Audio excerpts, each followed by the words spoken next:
बिस्मिल्लाहिर्रहमानिर्रहीम। अस्सलामुअलैकुम नाज़रीन, क्या हाल है। उम्मीद है आप लोग सब खैरियत से होंगे, खुश रहें, आबाद रहें, हंसते रहो, बसते रहो और जी देखते रहें जी निकी कुड़ी किचन। आप लोगों को खुशामदीद, वेलकम ते जी आया नू सबकी हर दिल अजीज पसंदीदा रेसिपी लेके आए हैं जी। आज हम लोग दाल चावल और साथ में अचार, मजेदार और मजा ही आ जाना है आप लोगों को साथ खट्टे मीठे अचार के। तो इस तरह से आपने जब खाना है तो आपने कहना है जी बल्ले बल्ले ते वाह वाह। नाज़रीन अपनी रेसिपी जो है वो स्टार्ट करते हैं। हमने ले ली है जी दाल मसूर और दाल मूंग। मूंग की जो सफेद दाल होती है वो ले ली है हमने।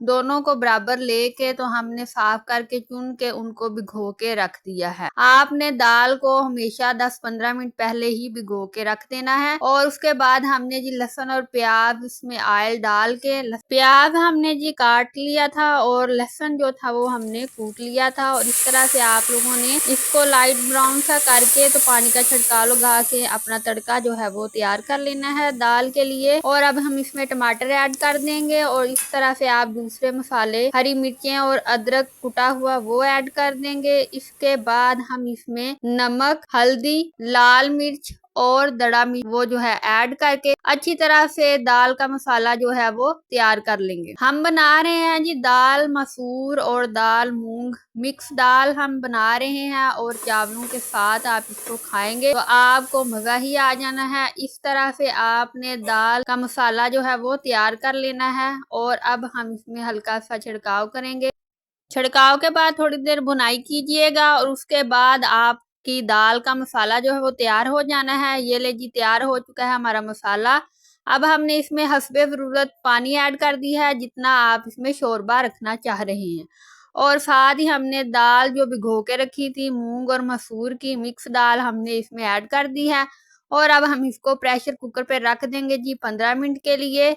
और ये 15 मिनट के बाद हमारी दाल जो है वो तैयार हो जाएगी। ये ले जी 15 मिनट के बाद दाल हमारी जो है वो गल चुकी है। और अब हम इसको अच्छे से पका लेंगे, इसको थोड़ा सा गाढ़ा कर लेंगे। हमने चावलों के लिए दाल बनाई है इसलिए हमने इसमें शोरबा जो था वो ज्यादा रखा था। अब ये तकरीबन हमारी दाल जो है पक चुकी है और हमें जितना शोरबा चाहिए था उतना बन चुका है। और अब हम इसमें ऐड कर देंगे जी काली मिर्च। काली मिर्च ऐड करने के बाद इसमें हम हरा धनिया ऐड कर देंगे। और दाल हमारी जो है वो पक चुकी है, वो तैयार हो चुकी है। तो अब हम इसको चावलों के साथ सर्व कर लेंगे। नाजरीन एक और दूसरा तरीका है, आप उस तरीके से भी दाल पका सकते हैं। अमूमन आमतौर पर लोग उसी तरीके के साथ पकाते हैं। दाल को आप सारे मसालों के साथ इस तरह प्रेशर कुकर पे रख दें पकाने के लिए और बाद में फिर आप उसमें तड़का लगा सकते हैं। ये था दूसरा तरीका। और अब ये देखें मेरा अचार जिसकी वीडियो मैंने डाली थी बना के अचार डालने का तरीका, वो आप मेरी वीडियो देख सकते हैं मेरे चैनल निकी कुड़ी के किचन पे मौजूद है। इतना ही मजेदार खट्टा मीठा सा मेरा अचार जो है वो खाने के काबिल हो चुका है। तो आप दाल और चावलों के साथ ये खट्टा मीठा सा मजेदार अचार जो है वो खाएं। नाजरीन जिन लोगों ने अभी तक अचार नहीं डाला वो घर में केमिकल से पाक, फ्रेश और जरासीम से महफूज अचार साफ सुथरा डालें। अभी मौसम है, अभी टाइम है आपके पास, तो आप उसको अभी डाल लें और सालों साल इसको इस्तेमाल करें। तकरीबन अगले साल तक तो आप इसको इस्तेमाल कर सकते हैं। तो जरूर डालिएगा अचार। और आज की रेसिपी आपको कैसी लगी, उम्मीद है आप लोगों को पसंद आई होगी। और मेरे चैनल को निकी कुड़ी किचन को सब्सक्राइब कर दें, लाइक कर दें और शेयर करें। और अब हम जी आपको रवायती तरीके से दाल चावल खा के बताती हूँ मैं कि किस तरह के बने हैं, मजे के भी बने हैं कि नहीं। एवं बस बहुत ही मजे का ये तरीका है दाल चावल खाने का, बिल्कुल रवायती तरीका। इस तरह प्लेट में आप लोग चावल डालें, ऊपर इस तरह से दाल ऐड कर दें और फिर आप खाएं तो क्या ही मजा आ जाना है आप लोगों को।